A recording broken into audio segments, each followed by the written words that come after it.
Hello again, son. I get it. You look at your dad, you think, Dad's too pretty to work, but work I must. And this injustice, son, is compounded by the fact that I have to work in an office. I've got to go into an office with people. But something happened the other day.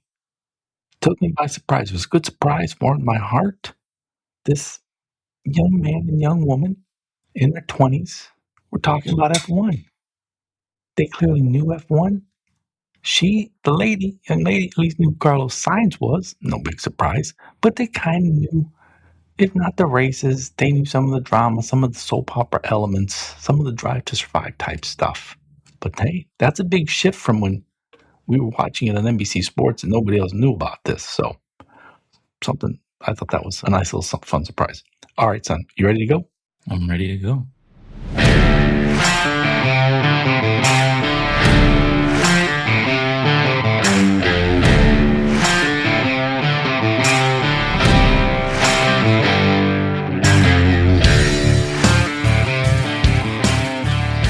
Hello. Welcome to Hard Compound, an American take on Formula One with your hosts, Brian and Patrick. This is a special episode. Just thought about this. So just a few notes, some half-baked ideas, some wild assumptions, just something I want to discuss, son. And that is F1 peaking as a sport as it is peaking as a sport? It's no longer a sport. It's become a platform upon which a million fortunes can be made or lost. Okay, let me just go on. You look at the global growth of F1, something not many yet realize. It's no longer just a sport, it's a global platform like Apple's iOS or X. It's a platform that will make the owners fantastically wealthy, staff quite well off, but also could serve as the launch pad for hundreds, maybe thousands of others to make a name for themselves, to make money for themselves. That's what this theme of this episode of Hard Compound will be all about. All right, son, are you ready to do this? Sure. Let's do it. I mean, think about this. The races, owning and operating a team requires billions of dollars. You got drivers, engineers, designers, aerodynamicists. You've got logistics folks, marketing, finance, social media, HR, all those employees, factories, R&D drivers. And for what? To produce two cars? No. This is no longer a sport. This is a platform. Cadillac has already dropped $1.5 billion. They haven't even raced yet. They're spending millions to advertise their new livery, their new car on the Super Bowl later today. This is a cultural event, not an advertisement. These races, they are seen by hundreds of thousands of people every season. At each race, you've got a varying class of business executives, government officials, billionaires, sheiks, private investors, all gathered. Different groups at every race. Each race watched around the world by millions. Apple just dropped a fortune just for the streaming rights in the US. I got Apple TV only to see F1, but I'm sure I'll watch other Apple content. The same with Drive to Survive. I get Netflix for a month or two every year to watch Drive to Survive. I'll watch a little bit of other content. Cities are paying millions of dollars for the privilege of hosting a race, getting their race on the calendar. I just want to gather your thoughts on this, Patrick. What do you think of this notion that F1 has transformed from a sport into a global platform? Yeah, I think it's always had the potential for that. They have the most space of any sport to provide advertisements, basically, which sort of already makes it different than other sports. It's not just on jerseys or the name of the stadium, but it's everywhere around the track, all over the cars. And they're all different. All the cars are different. Obviously, we have, or I guess I should say, this is a global sport.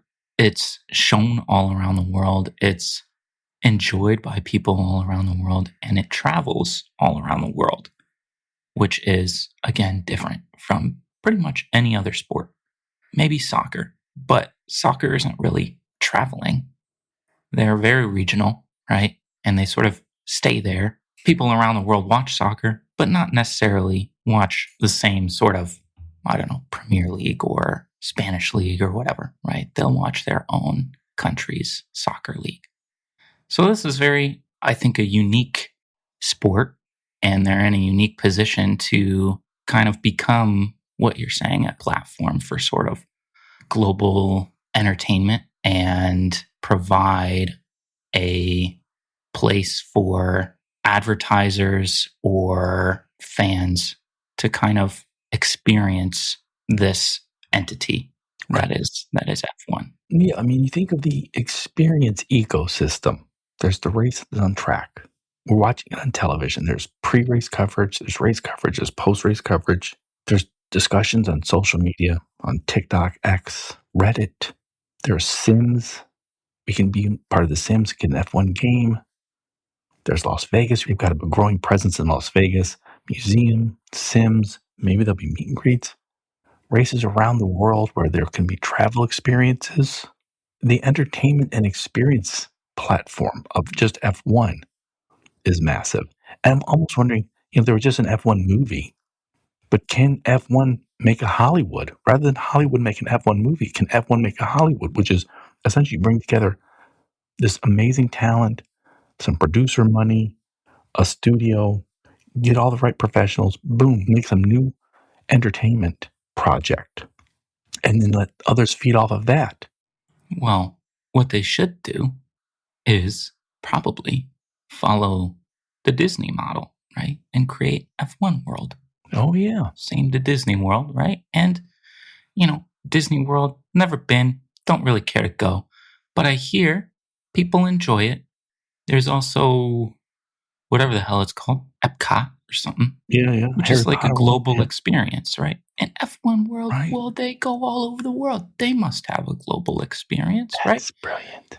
Why not? I think this follows in the same vein as your F1 Hollywood, right? And just, sure, you can have studios and all this stuff to kind of help develop content, maybe develop driver talent or scout driver talent, or, maybe we're podcasters. We like to talk about F1. There's a lot of people who are podcasters that like to Right. talk about F1. Maybe they bring in people like us to fund their shows or, basically create content for F1 in this, space. Or maybe just share splices of content. Max saying something, Carlos saying something, Jane Vole saying something. We get to use on our show this week. Somebody else uses something different the following week. Mm-hmm. But I mean, they're sort of starting this in Vegas a little bit. They have some locations similar in the UK that have, little go-kart tracks and sims and things like this for people to experience kind of, the F1 experience or whatever they call it. And that's fun. But I think you're onto something that it can really be, or they can develop a space, I guess, that attracts a global market, that creates content, that creates experiences, helps grow, I shouldn't say the sport, but the platform. And I think this is very possible. It's very real. And it's in its infancy right now, I think, but certainly can grow into something that I think will be quite impressive down the road.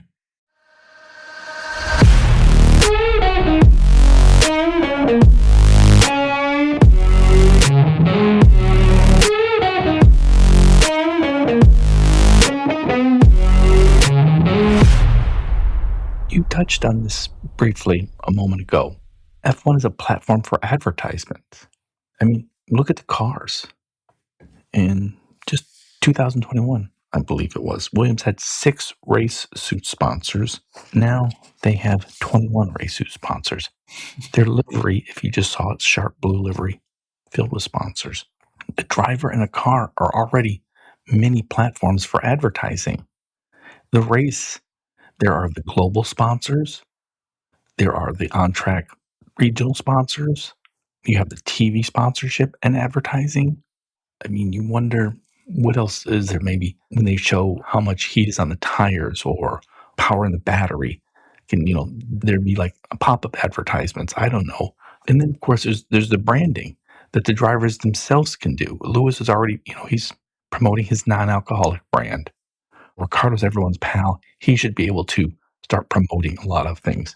We thought Cadillac was going to hire, or at least I did, Checo and Zhou as their drivers because those were the two drivers that had F1 experience that could sell them probably the most cars in the US and China. They went with Bottas and Checo and Zhou as reserve. They're even selecting drivers based on how much they can sell, not just because how much money the driver's bringing, but we've kind of tipped past that to where, how much are they selling of the actual product, not that they're bringing sponsors in. Yeah, and I think that's also relevant based on the new regulations that F1 is bringing starting this season. They are trying to set up regulations whereby the technology developed by these F1 teams, most of which are vehicle manufacturers, can sort of trickle down into their mainstream everyday vehicles that they are selling. And so, you kind of pair, well, what are we developing for our F1 vehicles and how can that be integrated or implemented in our sort of manufactured vehicles that we're selling? And then how can we use our F1 team and drivers to then sell those products that we're developing? Right. I think that's a unique sort of situation, I think, that F1 has. And you make me think of something where it's like, well, why shouldn't Mercedes or Ferrari have, say, teams of patent attorneys? We're going to patent everything we can think of, everything we come up with, from physical to sensors to new technologies to new processes of how we ship stuff back and forth all around the world, just anything, something aerodynamics, something with carbon fiber, and then just sort of have now, you've got teams of patent lawyers. How about teams of not just drivers, but teams of salesmen going, hey, I'm an expert in sales to robotics. What can these robotics? I'm an expert in sales of technologies and sensors. What fields could they use? What could carbon fiber use? Is robotics? Is it healthcare? Standard manufacturing? Yeah, I think this could happen.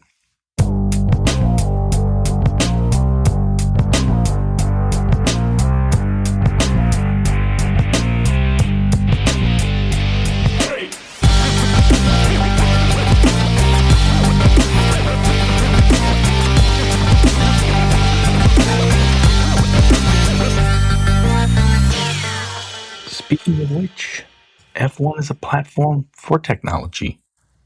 I mean, for us, it's like, hey, are there F1 APIs? I mean, we easily can put our podcast on Apple Podcasts or Spotify, for example. I mean, maybe F1 should have a platform promoting podcasts and social media influencers. I get a regular email from F1. There's a website, F1. They have e-commerce. There's with F1 TV, there's streaming. I mean, their F1 platform, you can connect some of the most savviest sports people, entertainment people, fashion, travel. The list seems to go on. Yeah, I mean, there's a lot of capability, I guess, or potential for F1 to kind of utilize all of those things. And you can go on to F1.com or whatever and look at, what's the next race? Well, maybe there should be a tab for just experiences and, book your total F1 experience. Maybe it can be a group experience so that it's not as expensive or daunting or challenging, right? And you can go and do a trip to wherever, Barcelona, and see the race. But also, here's, an itinerary for the week around Barcelona. How cool would that be? Or, just having content about F1 from different people, podcasts or influencers or what have you, sitting on there for anybody that is interested in F1 can go and view all that content. Like you mentioned, e-commerce, fashion, those kinds of things. All of the drivers have their own sort of line of products, I guess. Why not house all of them in one location? And then, Lewis is obviously big into fashion and is, developing a non-alcoholic tequila or whatever it is, right? maybe all of that can be located on an F1 site and sort of promoted by the sport, and maybe they take, a small commission or whatever it is. Right. But these are all things that can, I think, have an impact or influence on the way people interact with F1 and view F1. And all of that is, I think, a product of the way that the sport is set up and how it's become kind of a global platform, as you're saying. Well, I love how your idea of F1 World, like instead of Disney World, and it's like, oh, you can go and experience, you can get into a car, do sims, race against others, race against the driver's times, have Obi-Wan Kenobi little, little avatars but it's of Max, for example, challenging you. You could sit at the bar and drink your Lewis Hamilton non-alcoholic beverage, for example. You have families there. I like that idea. I also just think, when you look at some of the money coming in to F1, a lot of it's private equity money. Private equity Williams, they bought it. Huge private equity money in the new Cadillac team. There's some in Alpine, and Christian Horner is working with other private equity groups to sort of take control of that. And in America, we're used to private equity, and we know what that means. Private equity is essentially, we're going to give you just enough money to fail. We're going to allow you to continue operating until we have figured out how we can suck out every asset and every penny of value from you, and then we leave. It would make no sense to do that for F1. Well, your costs are so high in F1. Your operating costs are just, like I said, Cadillac has already dropped $1.5 billion. They haven't raced yet. We don't know what the car can even do. So private equity in this case is pivoting, and we're investing in this because it then gives us access not just to the sport dollars, any potential profit from running Cadillac, for example, or cutting deals with Apple TV, for example, or with, the track in Barcelona, raising track fees. It's everywhere we go. We're going to meet with the top government officials in that town.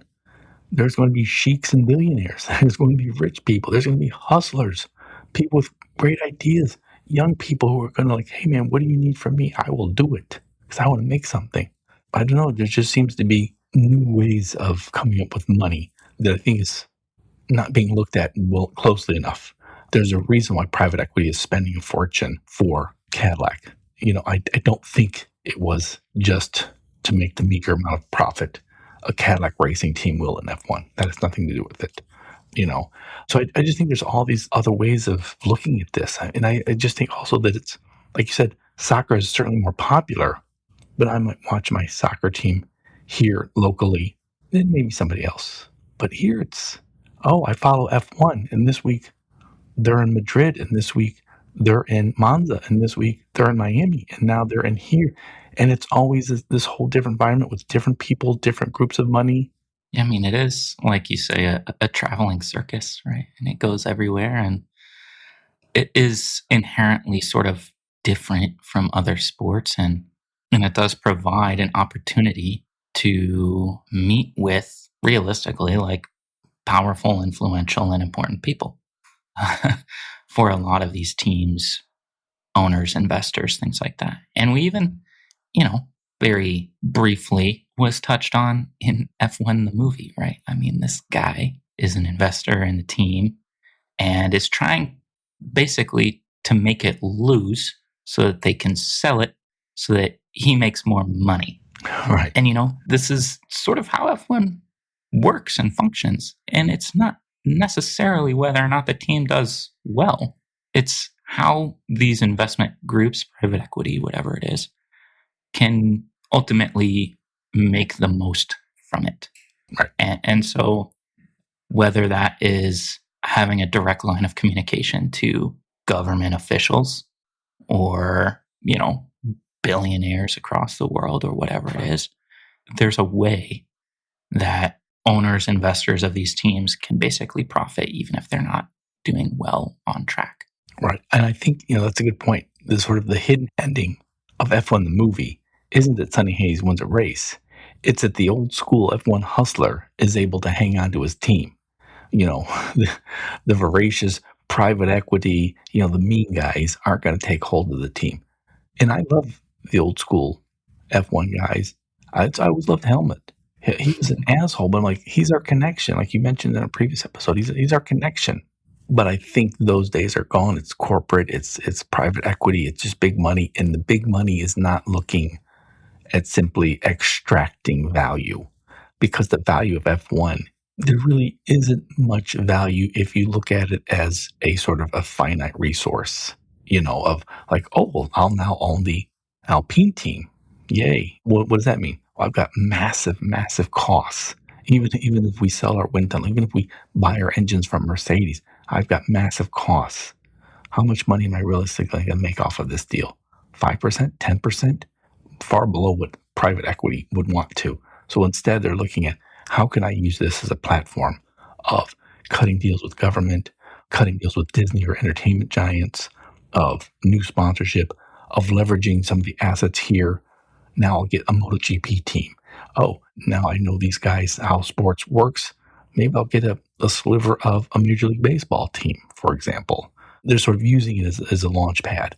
And I think folks still don't understand this yet, that F1 is a platform, that F1 is a launch pad. Its growth has gotten so big, so fast, that we're kind of missing out on this story of F1 being a launch pad for new money, for private equity money, for new media, for new entertainment experiences, new travel experiences.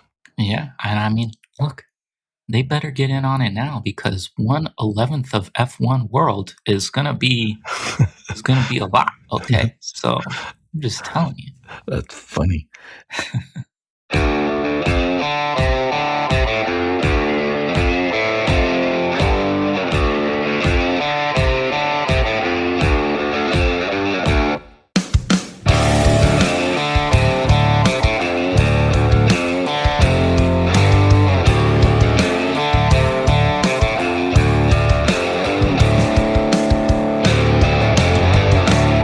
We don't have many stars. F1 has not really produced many stars. Lewis, still not much of a star in the US. I mean, he's known, but you compare him to Tom Brady, to someone in soccer. Gunther was almost a star. Carlos, the ladies like Carlos. Ricardo, everybody liked Ricardo. But right now, we don't yet have that kind of, no one's become an F1 star, either as a driver, a team principal, a social media influencer. We don't really have an F1 star yet. Yeah, definitely not in the US, certainly. And even abroad or globally, I'm not sure that anyone in F1 is particularly a star, a global star. Maybe Sonny Hayes is the closest we have I always at think this Ollie point. But Behrman. I mean, Ollie Behrman is quite talented. He's a driver. He very likely will go to Ferrari. He's a young guy, well spoken. He seems like a fun guy like Ricardo. I don't know. Maybe he's the next big F1 star in waiting. I don't know. yeah, it's tough to tell. Even someone like Max, who's at his absolute peak right now, has won, several championships at this point in his career, racing basically better than anybody else. He just doesn't quite have the character or qualities that it takes to be sort of a global sensation. I don't necessarily think that's a bad thing. It just is the way that it is. He's not a Kobe Bryant or a Shohei Ohtani, Right, right. He's not drawing attention to himself almost by his personality. Right. And so I don't know that there's anyone currently in F1 that can sort of be that. I think Lewis is really the only one currently on the grid, anyways, that can be that.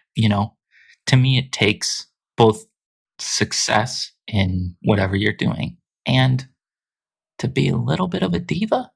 And Lewis, I think, is the only one that sort of has both of those qualities currently. So we'll see. Maybe Ollie, he seems like a good lad, and he's quite good so far in F1. It'll be tough. I think Drive to Survive made Gunther Steiner sort of a cult hero almost. It will definitely take something like that, some sort of content related to F1, but not necessarily just sort of on track performance or like interviews or whatever to make them a global sensation. So we'll need additional content, I think. Right.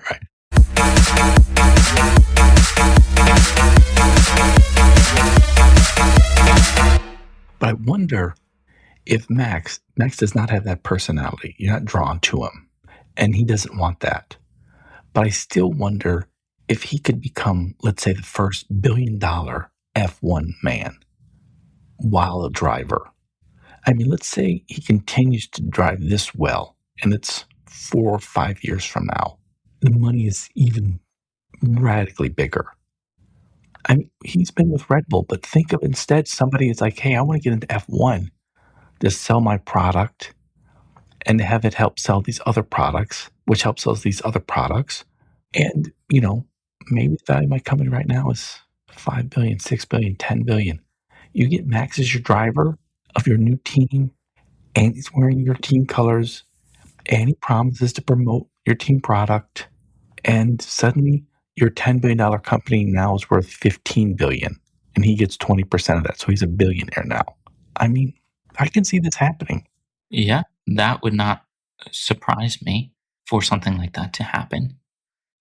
He certainly is worthy of it, I think it would be if he continues to kind of perform the way that he is. And in all honesty, he's a pretty safe sponsor. Right. He's going to go home and play with his kids and get on The Sims. Yeah. So that certainly would not surprise me, if Meta decides that they want a fucking F1 team. Right. They just go, here, we'll give you a 5% stake. There you go. There's $20 billion for you. Right. Yeah, because we're thinking, Toto Wolff is team principal, owns a bit of Mercedes, a good bit of it. Christian Horner badly wants to be back in F1 as a team principal, but also part owner. Why can't the driver be a part owner?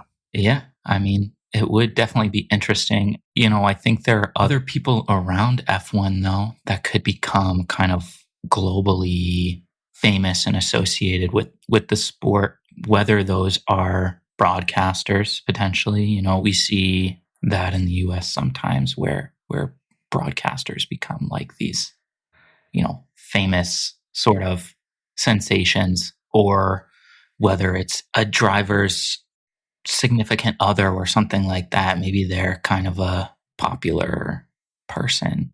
We see that in sports very frequently here. You think about Travis Kelce in the NFL, right? Marrying Taylor Swift or whatever. It's like, well, all of a sudden everybody fucking loves the NFL because Taylor Swift has some minute association with it. Right. And he now has like a massively popular podcast. So, it sort of takes the right person to become involved, I think. And it's not far away, I think. But we will get some sort of global star soon. Yep. All right. I want to thank you all for listening to everybody's most beloved father and son F1 podcast. Sorry about my voice. Your listening is much appreciated, and we are lights out. See ya. Thanks for listening.